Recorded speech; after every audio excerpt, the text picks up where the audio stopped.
Boa tarde a todos, sejamos todos muito bem-vindos nessa tarde. Fico feliz da casa estar cheia, imaginei que estaria vazia por causa dos eventos de finais de ano, né? E tudo mais, as viagens, que é muito comum, né?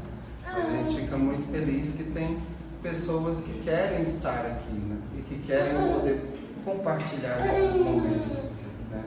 Que para nós é muito precioso, né? E estamos muito felizes de receber vocês, né? Todos aqui. Então, não vou me alongar, deixei os recados para depois. Quero receber o nosso irmão que veio trazer a palavra agora, falando sobre o Evangelho, falando sobre um tema importantíssimo para a nossa reflexão.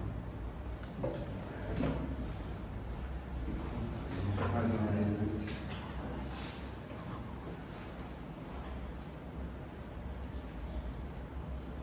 Boa tarde a todos. Boa tarde. É um prazer estar aqui, né? Pertinho de casa, né? É a minha segunda vez aqui na casa. Acho que a primeira vez que a gente veio para uma tarde de estudo, né? E hoje eu estou aqui para compartilhar com vocês. É verdade, eu também não imaginava a casa cheia. Eu falei, nossa, último momento, né? Juntos aí pra gente compartilhar de 2025, já nos preparando, pelo pessoal conhecido, nos preparando para 2026. E para mim é uma honra aceitar esse convite da casa para estar compartilhando com vocês sobre esse tema. É um tema que foi um desafio, porque é um tema muito profundo, é um tema extremamente rico. Mas ao mesmo tempo, como professor, né, como professor de formação, tenho um colega também que é professor, a nossa missão é pegar o conteúdo e transformá-lo em algo prático. E a minha missão hoje, aquilo que eu quero trazer para vocês na tarde de hoje, não só a parte, a gente vai falar um pouquinho de teoria, mas também a prática da nossa vida, como a gente vai levar isso para o nosso dia a dia. Né? A gente brinca muito lá em casa que tudo que a gente estuda, a gente põe em prática. O professor é mais fácil, né? Estudo só repassa, mas também para colocar em prática é um desafio muito grande. Hoje para nós esse despertar da consciência, que tema transcendental, né? Se você colocar na internet, depois tenha curiosidade, vai lá, pesquise por si só, você vai encontrar uma gama imensa de respostas, de sites, de livros. E claro que a nossa missão aqui é trazer algo que a gente possa melhorar, né? Nos melhorar, e esse é a nossa meta de hoje. Bem, para a gente começar, o que é consciência? Né? A gente fala em despertar da consciência, mas o que vem a ser essa consciência? Eu gosto de começar sempre, né, buscando o significado mais simples possível para a gente começar a entender o que vem a ser consciência. Consciência, segundo o dicionário do Ernesto Faria, que é um dicionário de latim-português, vai trazer a palavra consciência, que diz que consciência, em seu sentido próprio, é conhecimento de alguma coisa comum a muitos, ou seja, parte de um princípio de experiência. Depois nós temos a consciência como conhecimento, como noção, conhecimento como no sentido moral, consciência boa, consciência má, e por último nós temos aí, segundo Ernesto Faria, remorso.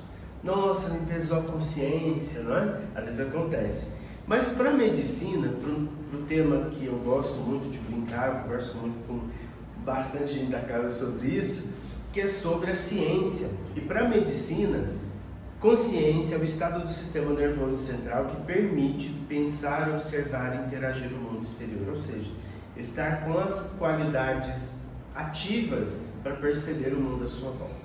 Bem, depois de falar um pouquinho sério, né, sobre o que é essa consciência, eu também fui para a internet pesquisar o que nós temos hoje.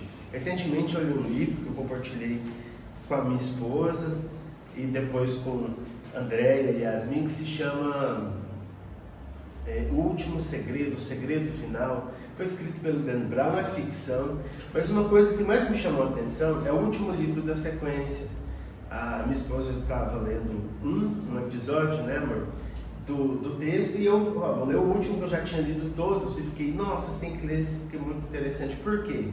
No livro fala-se muito sobre ciência, e já tem uma nota de rodapé que todos os fatos ali narrados são cientificamente utilizados. Ao final, ele tem todos os sites, os links, e um deles eu aproveitei para nós hoje. Eu peguei esse site hoje ainda de manhã, para não estar tão desatualizado. Foi atualizado no dia 18 de novembro desse ano, né? E o MIT, que é o Instituto de Tecnologia de Massachusetts, eles criaram um projeto esse ano para pesquisar a consciência. E aí que fica, né? Imagine só, a ciência pesquisando a consciência, mas já não sabem de tudo do cérebro? Pelo contrário, sabe-se pouca coisa. Uma tradução bem simples que eu me ousei colocar aqui para nós, um dos pesquisadores, que é o Thorel Miller, que é um neurocientista, ele diz o seguinte: os seres humanos sabem que existem, mas como funciona esse saber, esse conhecimento? Apesar de tudo que já se aprendeu sobre o funcionamento do cérebro, os processos corporais que ele governa, né, assim, parte da visão, a parte do movimento, né, tudo isso a ciência já sabe. Ainda não entendemos de onde se originam as experiências subjetivas associadas às funções cerebrais. Ou seja, onde é que fica a consciência? E onde é que está a consciência? Então a ciência, até para a ciência, agora vocês imaginam, me deram um tema que nem a ciência sabe o que é direito, né? Mas hoje a nossa missão aqui é falar um pouco sobre esse despertar da consciência com uma visão filosófica, partindo da nossa visão de doutrina espírita, da nossa evolução pessoal. E fazendo um passeio, antes da gente começar na prática, a prática eu tenho certeza que todos vão me auxiliar. Na filosofia oriental, há uma teoria que se aplica para explicar a consciência, que é a teoria do impacto. A teoria do impacto é quando eu tenho duas realidades que se conflitam e diante dela eu tenho a realidade do que é o meu e do que é o outro. Aqui eu coloquei alguns exemplos, né, que elas se realizam por contraste e se produz por contraste. Exemplo disso nas nossas vidas, acredito que seja quando a gente perde ou mesmo se afasta de alguém da nossa vida. Quando a gente perde aquela convivência que a gente tem a real ideia de que, nossa, não estou mais com aquela pessoa. A ausência daquela pessoa traz com isso, nossa, como ela me faz falta. Tem um ditado que eu digo o seguinte: quando estamos distantes é que percebemos o quão alguém faz falta para nós. Porque é o contraste. Imagine que o universo fosse todo vermelho. A gente não repararia um no outro, porque a gente se confundiria. Quem é você? Está tudo a mesma coisa. Mas não, o universo ele é imensamente de inúmeras cores. Inclusive tem um teórico que fala que o universo, na questão do som, a gente gosta de música, né? Ele tem uma vibração. Por isso que a gente não percebe que vibra, que tem um som. Porque ele é contínuo, não tem um outro tom para contrastar. É a questão da frequência, né, universal. Então, para a gente terminar essa parte de contraste, fica também o grande mote de contraste, a grande ideia de contraste que nós temos é espírito e matéria. Quando nós, então, temos o grande contraste da realidade espiritual e material. Então, a gente já percebe que a nossa percepção é o que nos gera a consciência. Eu gosto de brincar muito. Imagina o seguinte: imagina que eu tenho aqui um computador e esse computador é conectado a um drone e ele vai fazer a varredura aqui do bairro para mim. Então, por cada quadra que ele passar, ele vai tirando foto e vai mandando para esse computador. A mesma coisa da experiência. Toda a experiência que a gente vai tendo, vai mandando para a nossa consciência aquilo que a gente vai aprendendo. E assim a gente vai moldando a nossa consciência.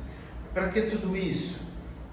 Para a gente entender que para a teoria do impacto, o contexto principal é o contato com a realidade. Quem é que nunca teve uma experiência real, né? Sai da sua casa, vai viver em um outro lugar e acaba tendo um contraste. Nossa, que diferente! Nossa, que comida de... Quem é que provou esse ano uma comida diferente? Eu tive a experiência de comer mousse de graviola.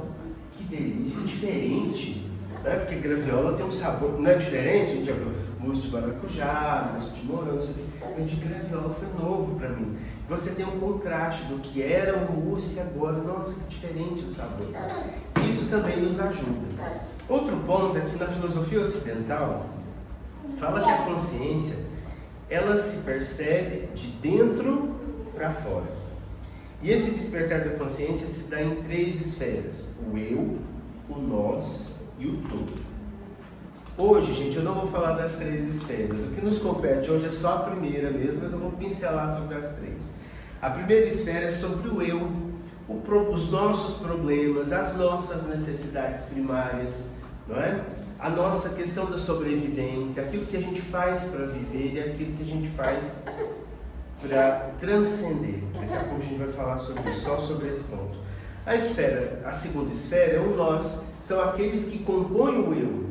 Quem são aqueles que compõem a minha identidade? Meus pais, meus amigos, as pessoas que estão à minha volta. E por último, na terceira esfera, seria o todo, a humanidade por inteiro, o completo, o planeta. Vamos ajudar o planeta. Então a gente vai crescendo nessas esferas para facilitar a nossa compreensão. E hoje a gente vai ficar só nessa primeira esfera, que é o convite que eu faço para vocês, que é o despertar dessa consciência, mas a consciência do eu. Vamos começar do princípio, assim como a gente viu nesse texto aqui, ó. A primeira parte é a percepção dela mesma. Você tem que perceber quem? Você mesmo. No Livro dos Espíritos, na pergunta 919, nós temos o início da nossa jornada. Quem lembra? Vamos lá então? Qual é o meio prático mais eficaz que o homem tem, né, de se melhorar nessa vida e resistir à atração do mal? Adivinha? Um sábio da antiguidade falou, disse: conhece-te a ti mesmo. Aqui do lado eu coloquei essa imagem, eu tenho ela num livro, mas eu achei na internet para ficar mais fácil. Esses são os resquícios que sobraram do templo de Apolo em Delfos, onde Sócrates, Platão, entre outros Tales, diziam que ali no portal estava escrito, né? Conhece a ti mesmo. E claro, essa frase é atribuída a Sócrates porque ele repetia várias vezes, né? Ele usava e também falava da fonte.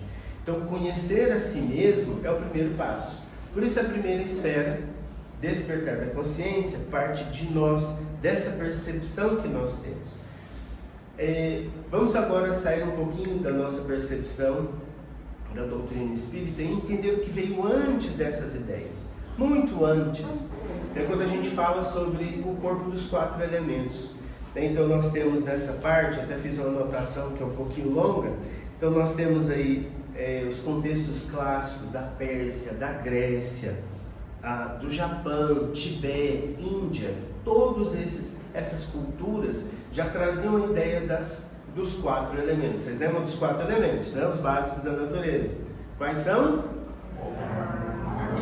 Isso, vocês estão fera hoje, gente. Fogo, ar, água, terra. Bem, era uma concepção muito primordial de como se davam todas as coisas, né?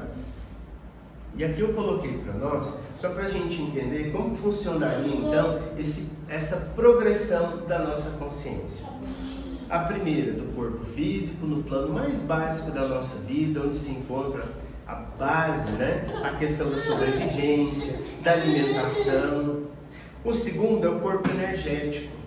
É aquilo que a gente basicamente, não vou me adentrar, mas vou ser bem simplista. A questão do calor, do frio, tá? Tudo isso é uma questão energética.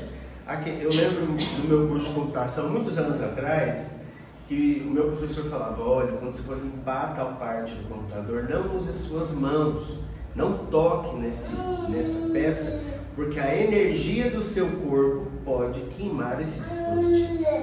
Interessante isso, né? Bem, corpo emocional, e claro, eu estou usando aqui as nomenclaturas mais simples possíveis, porque você vai encontrar um monte de nomes diferentes, corpo astral, e aí vai, astral, tá? Vai mudando um pouquinho, questão das emoções. Então eu saio do plano da sobrevivência, vou por meio das minhas experiências, com as pessoas com quem eu convivo, vou então desenvolver as minhas emoções, raiva, medo, amor, ou seja, desejo de posse. Até então não é bem o amor que a gente conhece. O corpo mental, que é o nosso raciocínio lógico, a prática da vida, as decisões que a gente vai tomando por meio do raciocínio.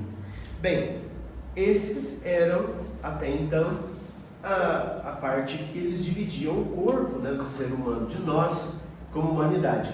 Mas aí você pensa, todos os animais compartilham desse mesmo corpo, mas nós somos diferentes. Quando a gente se emociona diante de um ato de amor, quando nós nos encantamos com uma obra-prima, com a beleza, com o belo, com o que é justo, com o que é verdadeiro, mas o animal não tem isso. Eu brinco muito, né, que lá em casa nós montamos a árvore de Natal, fizemos foto, que ficou bonito, né? A gente enfeitou, o gato foi lá, ele entende beleza, né? E fez a coisa. Por que nós? Então a gente percebe que temos uma esfera diferente aí. E nessa esfera que nos diferencia, alguns vão chamar a nossa última camada, mais sublime, dentre essas percepções que nós vamos adquirindo e crescendo a nossa consciência, é a consciência da alma. E daqui a pouco tomamos as atividades, né? Como professor, eu posso deixar de fazer atividade com o grupo, né? Então, quanto mais eu vou aumentando o meu conhecimento, eu chego nesse nível da alma, que é o mais sublime, onde eu percebo tudo isso que eu disse antes, o belo, o amor, a caridade, a bondade, a fraternidade. Porque quem vive com essa consciência aqui na parte densa, nessa parte física, na parte da matéria, por que adianta? Para que vai servir para a minha sobrevivência a fraternidade? Nada. Né? Não vai me auxiliar nesse processo. Eu não estou transcendendo. Então, para quem vive nesse plano material, não dá para pensar lá em cima. É que eu queria deixar a ideia é de mostrarmos que o nosso corpo físico também tem as nossas necessidades, as nossas emoções, no plano em que traz tudo para nós mesmos. Esse plano material, animal, egoísta, em que tudo tem que convergir para o meu bem e não para o outro. Porque esse outro, pensar no outro, está num plano mais sublime, está num plano diferenciado. Então nós podemos diferenciar essa questão da matéria e do espírito, a grosso modo, e também quanto mais eu penso dentro dessa esfera da alma, esse sentimento, esse movimento dentro desse nível me humaniza, me transforma, me leva adiante como ser fraterno, como um homem humanizado e não animalizado. Quantas vezes a gente já não ouviu, né, na TV, enfim. Eu gosto muito de jornal, meu filho também, pequenininho. Ele acorda 4 horas da manhã, a gente vai para o jornal da Globo News até dormir, né? Dorme, fica tranquilo. Então no jornal a gente encontra esse tipo de coisa, né? A gente vai vendo coisas que a gente difere, o homem animal do homem espiritual, desse homem que vive lá no nível da alma. Vocês vão ver que eu coloquei umas fotos aqui mais para frente para ilustrar essa realidade, que vai transformar um pouquinho a nossa forma de pensar.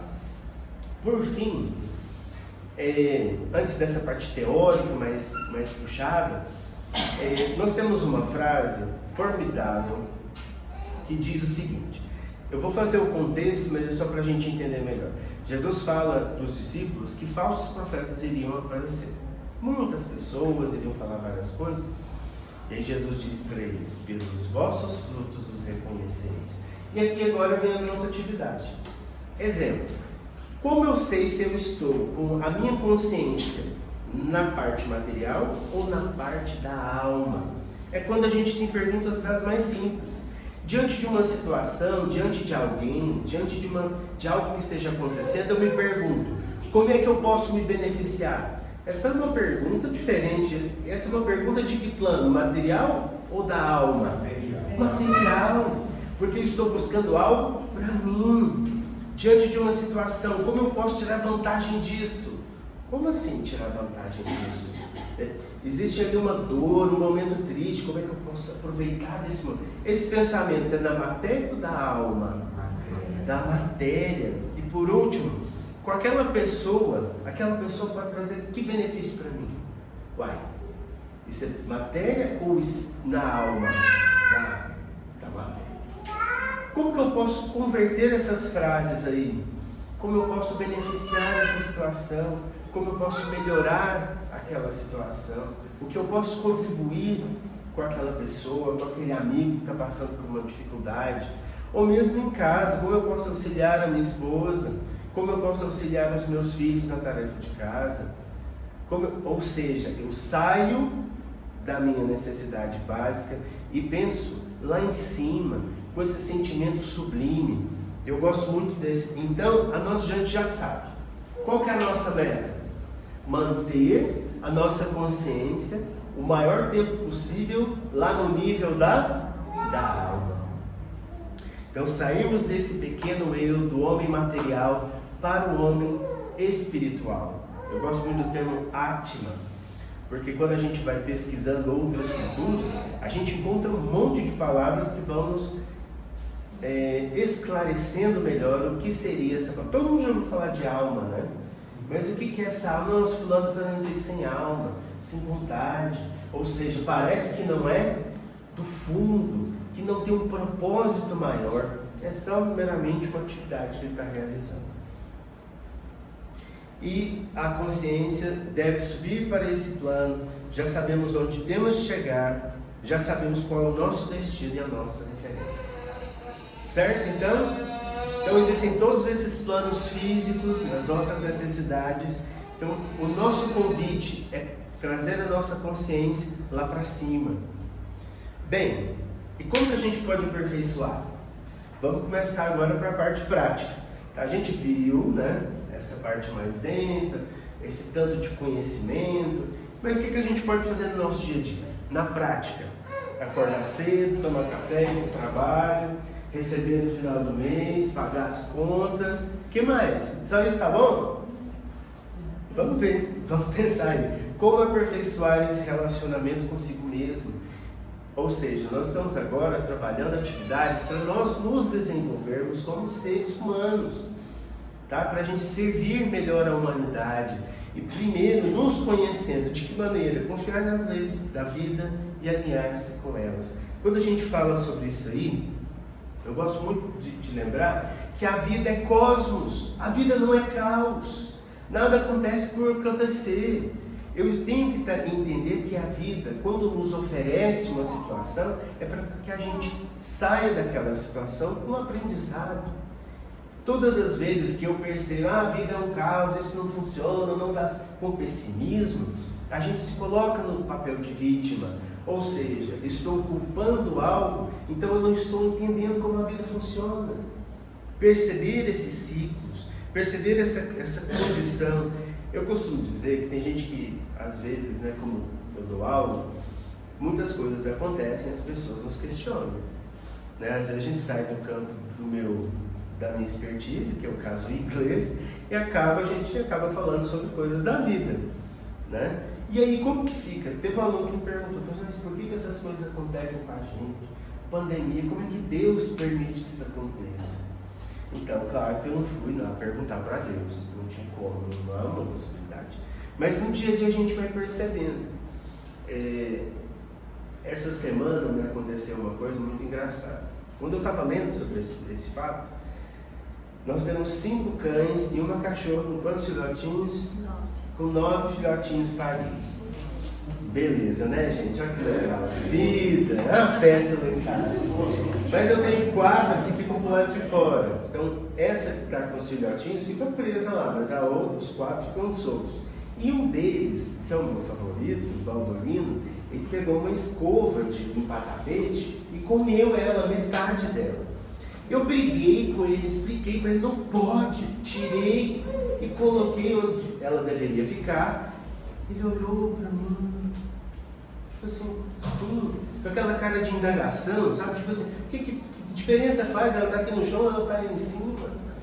E eu pensei, nossa, como seria difícil explicar para ele por que não pode comer aquilo ali.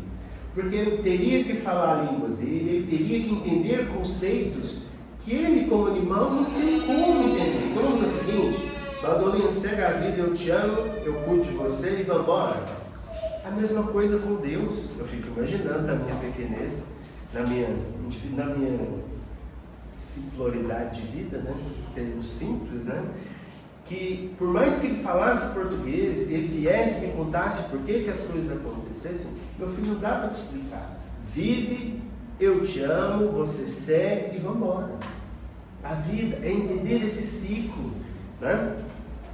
É confiar nas leis da vida, porque tudo é assim: nasce, morre, se reproduz, vai embora. Outro ponto: como que eu posso ser eterno aprendiz? Já viu aquele que já sabe tudo? Nossa, eu era um desses. Eu era um daqueles que não adianta falar nada, porque eu já sabia. Ah, mas muitas coisas acontecem. Mas acontece para dizer que a gente está sempre aprendendo. Sempre aprendendo. E uma dessas coisas que a gente pode ver é que perceber que o outro tem sempre a nos ensinar. Qualquer um, todo ser humano é único. E esse único pode me passar por uma experiência que eu nunca tive, um ponto de vista que eu não conheço.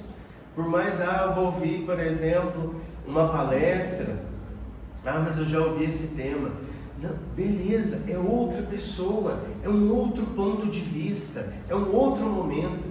Então sempre estar aberto a querer crescer, sair de onde está e buscar graus maiores. Uma outra forma, né, que eu penso muito sobre não saber tudo, é sempre buscar coisas novas. Você sabe tudo, você sabe cozinhar, você sabe fazer aqueles pratos difíceis, aqueles nomes estranhos. Lá em casa a gente assiste de vez em quando essas coisas de culinária, né, essas provas de culinária. Eu nunca ouvi falar naquilo. Então você sai da sua condição e sempre aprende algo novo, né? Faz esse teste, procura sempre não ficar na mesma, buscar coisas novas. O próximo, propósito para além da simples sobrevivência. Qual o propósito da sua vida? O que você está fazendo aqui hoje? O que você anda fazendo no seu dia a dia? Né? Essa é uma pergunta muito interessante sobre o propósito, querer ir além. Eu tenho essa imagem aqui, eu peguei essa semana, já tem um tempo que a casa me passou o tema, então você vai pesquisando, lendo. Essa semana nós tivemos a corrida em Boston, né, a meia maratona de Boston, e esse rapaz é um brasileiro, eu só esqueci o nome, e um maratonista caiu, perto de chegar, a gente já viu tanto isso, mas isso aconteceu essa semana. Ele para a corrida dele, ele volta, auxilia o colega que ele nunca viu na vida, é um estrangeiro, ele é brasileiro, mas o outro ele não sabe quem é, e auxilia até a linha de chegada. Ou seja, ele saiu, a vida não é só uma corrida. Se eu chegar sozinho, não, eu quero chegar com as pessoas que estão à minha volta. Então esse é um dos pontos mais interessantes sobre o propósito para além da simples sobrevivência. Eu não quero só sobreviver, eu quero auxiliar quem está do meu lado. Seja com uma palavra amiga, com uma presença, às vezes só a presença, né? Só estar do lado já é muita coisa. Saber fazer escolhas. E eu posso dizer que a nossa vida é formada em cima de fazer escolhas. E como fazer essas escolhas? Tomar pontos de interesse meu? Não. Observar o que será melhor para todos os que estão à minha volta, o que será melhor para aqueles que estão perto de mim, o que será melhor para aqueles com quem eu convivo. Então tomar decisões, cuidado ao tomar decisões sempre voltado para si mesmo, porque isso pode vir a doer lá na frente. Vou fazer tal coisa, eu saio daqui, eu não aguento mais esse lugar. Às vezes é um momento de estresse que a gente não está sabendo lidar. Vou sair daqui porque quando você se afasta, você percebe, né, pelo contraste, nossa, que decisão errada que eu tomei. Não fui feliz nessa decisão. Então pensar melhor em todos esses contextos. Aqui eu trouxe uma imagem, é de um alemão, esqueci o nome do pintor, mas é muito famosa. Mas por que eu estou trazendo o mito do São Jorge? Para identificar quando se sobrepõe a alma sobre a matéria. Olha que interessante, nós temos aqui nessa imagem, na imagem do dragão, nessa imagem fictícia, nesse mito do São Jorge, na imagem do dragão a gente tem os quatro elementos. Nós temos a terra, nós podemos perceber que ele tem escamas, né? Então possivelmente ele vivia perto do mar, ele tem asas, né? Tem a questão do ar, e também pela boca ele solta fogo. Mas a gente percebe que o grande herói da história, que é aquele que nós estamos sempre em busca, na parte da alma, em que nós temos que remeter esses sentimentos, a parte básica da nossa vida, da consciência material, sobre a alma. Aqui representada pelo cavaleiro, no caso, o São Jorge. Nessa questão do herói, aquele que faz sem benefício próprio, aquele que subjuga todas as vontades suas em prol do outro, que sai de si para com o outro. Isso é uma figura alegórica muito interessante, uma pintura, né? Que dá para a gente pensar sobre a alma no domínio dos quatro elementos, né? As nossas vontades superiores, o sublimar. Por último, vamos chegando ao final, que é conhecer os ciclos da vida e não surpreender com eles. Quando a gente sabe como as coisas vão acontecer, a gente não se surpreende. A gente, não negativamente, a gente já sabe que tudo tem uma necessidade, um início, um meio, um fim. E eu costumo dizer que a gente tem que aprender a valorizar o hoje. Valorize o que você tem hoje, porque você sabe que nada é para sempre. Então vamos valorizar a presença daquela pessoa que está te visitando. Vamos valorizar o que a gente tem hoje. Você tem hoje um carro, pode ser que depois não, seu carro quebre, você vai ficar sem. Você vai, nossa, meu Deus, como eu nem percebi o tanto que o carro para mim é importante. Ou por uma condicionalidade você tem que vendê-lo, ou mudar de cidade. Então valorize o que você tem hoje, valorize a casa que você tem, as pessoas que você tem ao seu lado. Isso ajuda muito no processo de conhecer a si mesmo e valorizar aquilo que me identifica. Isso é muito importante para nós. Aqui eu busquei essa foto porque é uma foto que quando você coloca lá no Google, põe lá assim, caridade, altruísmo, adivinha? Aparece um monte de gente. Madre Teresa, Francisco de Assis, pinturas e tal. Não tem foto de Francisco, né? Mas adivinha quem mais aparece? Olha que interessante, né? Quando você põe Brasil altruísmo. Olha, eu acho que essas duas pessoas, inclusive, quando eu achei essa foto, me emocionou muito. A minha esposa sabe, né, Ana? Que eu brinco e eu falo que quem fez a minha parte de doutrinação ao Espiritismo foi Divaldo, porque eu assistia toda quinta-feira, as transmissões da Mansão do Caminho. Né? Inclusive encontrei ontem, nós tivemos o Max, né? E eu já vi o Max participando online, né? Até conversei com ele, falei, nossa, imagina, assisti lá da minha casa e agora eu tive a oportunidade de encontrar com ele. Porque os dois para mim representam muito isso. O Chico precisa falar muito? Acho que não, né, gente? Acho que vocês conhecem bem. Então, tudo que ele teve com as publicações revertidas para as pessoas, para as obras em volta dele, sem contar as atividades que ele mesmo participava. O Divaldo, quantos filhos adotados? Né? Gente, foi para ele? Foi para o benefício próprio? Não, foi em prol do outro. O que eu posso fazer para o outro? Sair da sua casa no momento que você está cansado, para ir lá visitar alguém, levar uma medicação, fazer um momento, trazer uma conversa amiga. Olha, eu trouxe aqui um vídeo para você assistir. Ligar, às vezes você não pode ir, mas estar presente, doar-se, sem que nada você receba. O termo utilizado no texto que eu lia era praticar reta ação, ou seja, uma ação que só vai. O que você recebe de volta? Você não tem nada para receber. Você quer apenas participar por ter o prazer de estar ali e auxiliar. Quantas pessoas aqui me auxiliaram já na vida? Por meio financeiro, por meio de doações, pessoas que você nem sabe quem recebeu. Esse é o plano. E nem precisamos saber. Nós estamos aqui para auxiliar, para ajudar. Ontem, eu ouvi uma coisa do Max que eu acho muito interessante, que é quando nós temos muito, falta para alguém. Eu sei, a palestra, né? A parte da preleção que ele nos deixou, tem vários pontos interessantes. Mas esse, para mim, foi um dos mais que mexe com a gente, né? Porque quanto mais eu tenho, tem alguém que está sem. Então, praticar uma ação altruísta, pense nisso hoje, vale a pena. Desenvolver constatações e não crenças. Eu até ia brincar com vocês, eu vou fazer esse momento aqui.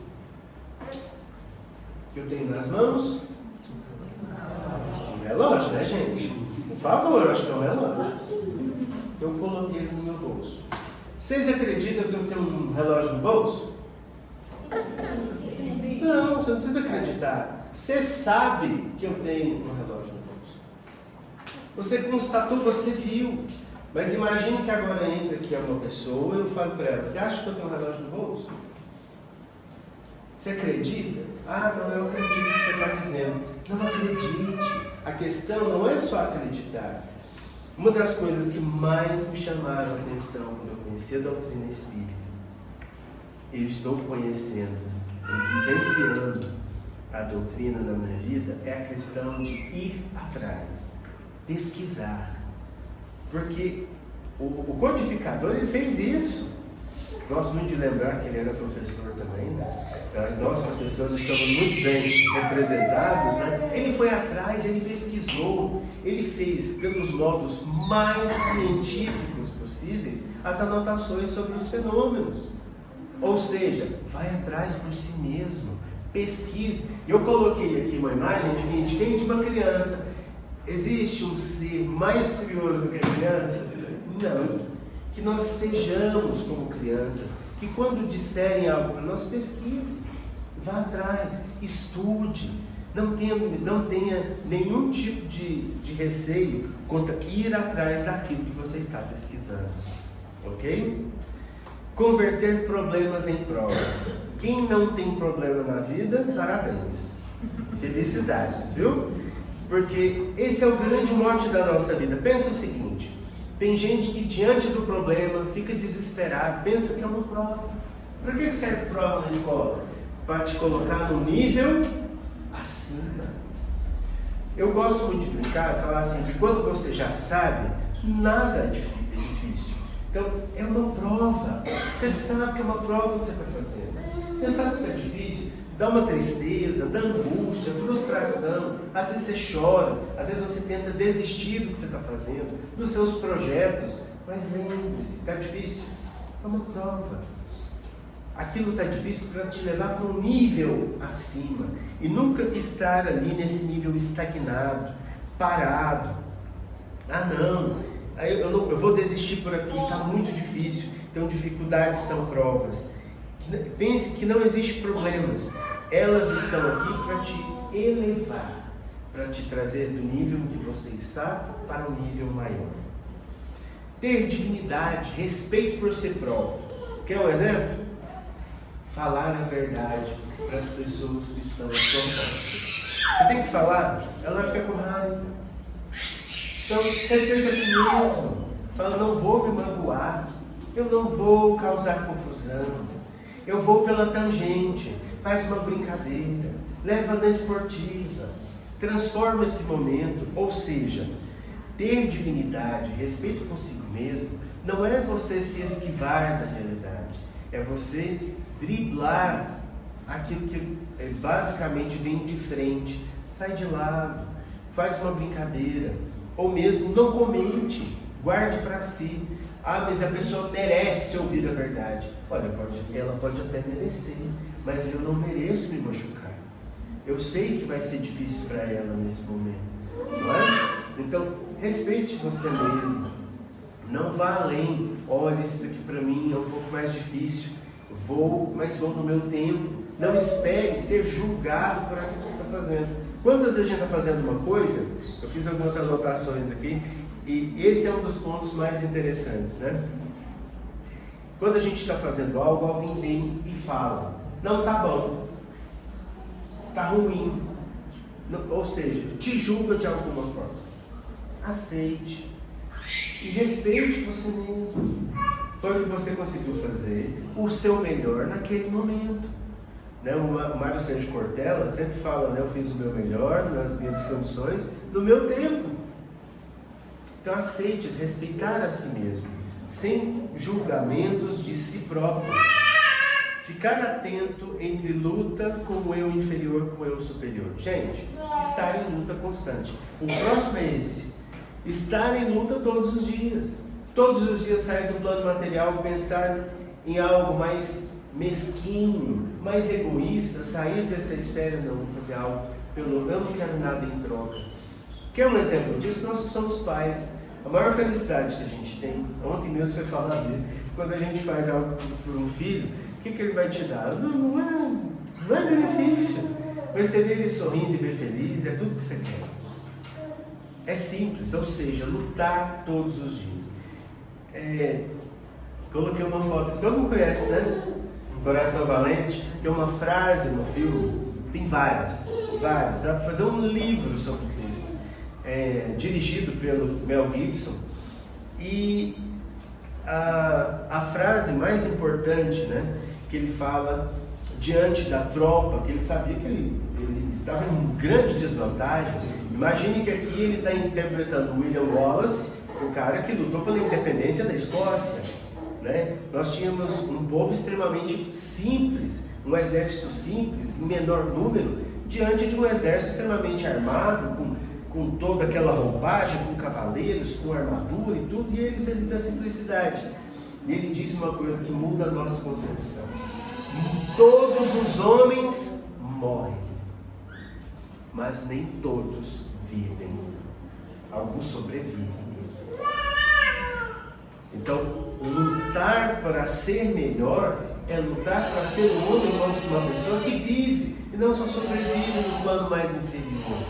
Então, trazer a nossa consciência para a alma é como nós temos aqui com o William Wallace, né? Quem não assistiu, assista de novo, vale a pena. Até mesmo a dublagem, para quem tem saudade, foi feita pela Herbert Richards. Né? Vocês lembram da versão brasileira Herbert Richards? Pois é, quem tem saudade pode assistir, vale a pena demais. E aqui eu trouxe uma figura muito famosa também. Alguém conhece o Bhagavad Gita? Né? O texto, um dos textos mais importantes que nós temos na cultura oriental, posso até dizer na cultura indiana. Nós temos aqui a conversa entre Arjuna e Krishna. No meio do texto em si, chama-se Mahabharata. Há uma grande batalha entre duas famílias, né? Os Kauravas, ou Kauravas, e Pandavas, ou Pandavas. Né? Nós temos aí duas famílias que entre si lutam. Uns são extremamente materialistas, ciumentos, egoístas. E os outros da família do Arjuna, não, eles pensam no outro, eles não querem nada, vivem de cabana em cabana, vivem no meio do mato, ajudam as pessoas. E aí essas duas famílias vão se encontrar. O mais interessante é que nessa batalha, né, no meio do texto do Mahabharata, eles param a batalha, é como se fosse assim, e no meio da batalha acontecesse um outro livro, um outro filme, entre a conversa desses dois. Então nós temos a grande batalha entre a matéria e o espírito, a parte espiritual e a parte material do homem. Podemos até utilizar o termo humanidade, ou humanização do homem, e animalização da parte animal. Aqui também foi essa semana, peguei essa imagem, melhor que poderia descrever a coragem de assumir os erros. O menininho mordeu uma menininha na escola, estava no sul do Brasil, e essa semana, acho que foi na terça-feira, a mãe publicou no TikTok esse vídeo do menininho entregando flores. Ele falou para a mãe dele que ele estava arrependido, ele não queria ter mordido a coleguinha, e a mãe então comprou flores e deixou que ele levasse. Gente, bombou no TikTok, depois você pesquisa lá, muito bonitinho. Ou seja, ter coragem de assumir os erros. Às vezes assumir os erros mexe muito com o nosso egoísmo, mexe muito com o nosso orgulho. Então, assumir os erros vale mais a pena, mas muito mais a pena, do que manter a imagem.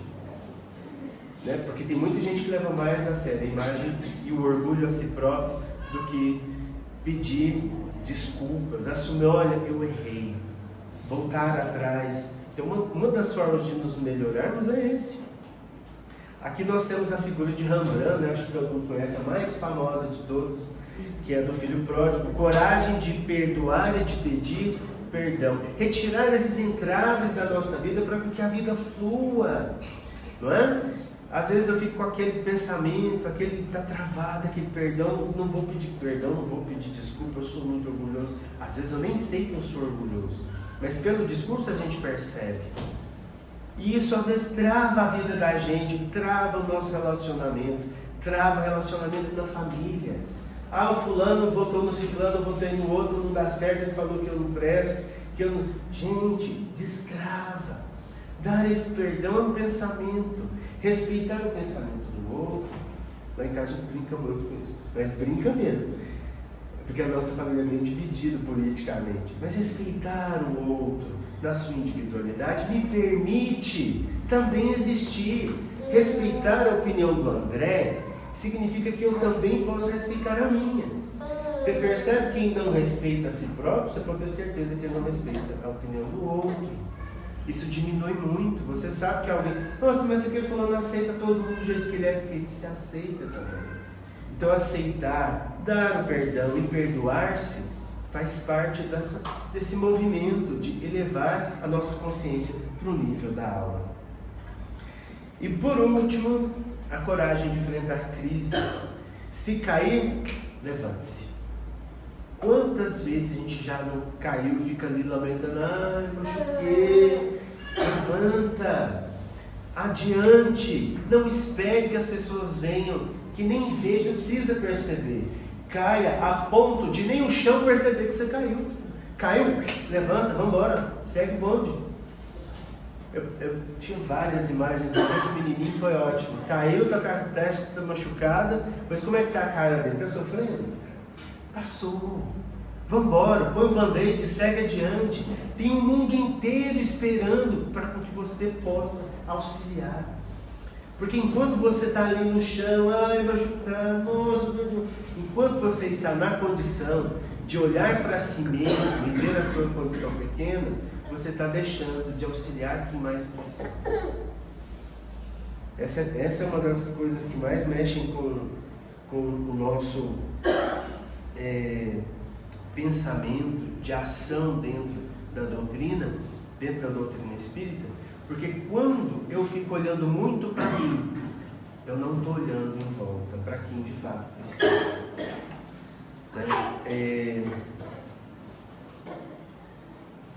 E são esses momentos de queda que nos tira esse olhar voltado para a esfera mais alta.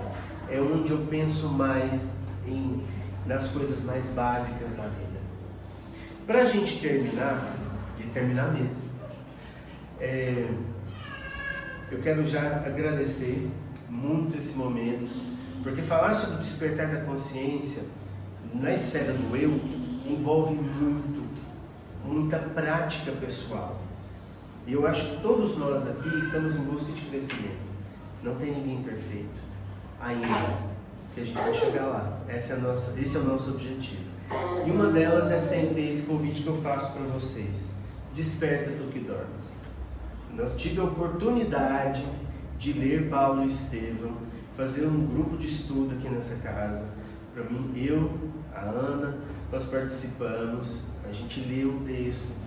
Para mim foi algo formidável. Eu acho que eu que tinha essa imagem de Paulo como o grande modificador do cristianismo, hoje eu vejo ele como diferente do que eu tinha, da visão que eu tinha como cristão. Porque despertar, nós que estamos dormindo. A gente está dormindo ainda diante da necessidade do outro. A gente está dormindo ainda diante dos nossos parentes que pedem nossa ajuda. Você não vem, não precisa levantar a mão, tá? Eu tenho certeza que você já ouviu. Meu filho, minha filha, faz tempo que você não vem me visitar. Nossa, faz tempo que eu não te vejo. Né? Com coisas simples, uma visita, levar um café, um bolo, faz parte, melhora. Você pode melhorar o dia de uma pessoa, você nem sabe. Então desperta, sai da sua inércia, sai do seu mundo confortável e busque horizontes diferentes. E por último, buscai as coisas do alto. Eu acho que eu termino esse momento com essa frase, né, de Colossenses, também de Paulo: buscai as coisas do alto. Não para você buscar o que está lá em cima, mas para que nós transcendamos, saiamos do nosso ponto de vista material e sempre busquemos estar nesse nível de pensamento lá em cima, lá na esfera da alma, pensando no outro. Né? Eu brinco muito com o Nicolas: seu coleguinha não levou lanche, oferece um lanche para o seu coleguinha. Aí o dia que ele não quis comer o dele, ele comeu junto com o coleguinho dele. Isso é muito bonito, porque é uma partilha, é coisa simples, mas é do simples que alcançamos o grande. Muito obrigado, tenhamos um ótimo fim de ano aí, feliz 2026, desejo de todo o coração que vocês tenham um ano de 2026 repleto de sucesso, que a vida de vocês esteja sempre iluminada, que vocês possam tomar decisões excelentes para a vida de vocês. Muito obrigado. Mais uma vez agradeço a casa.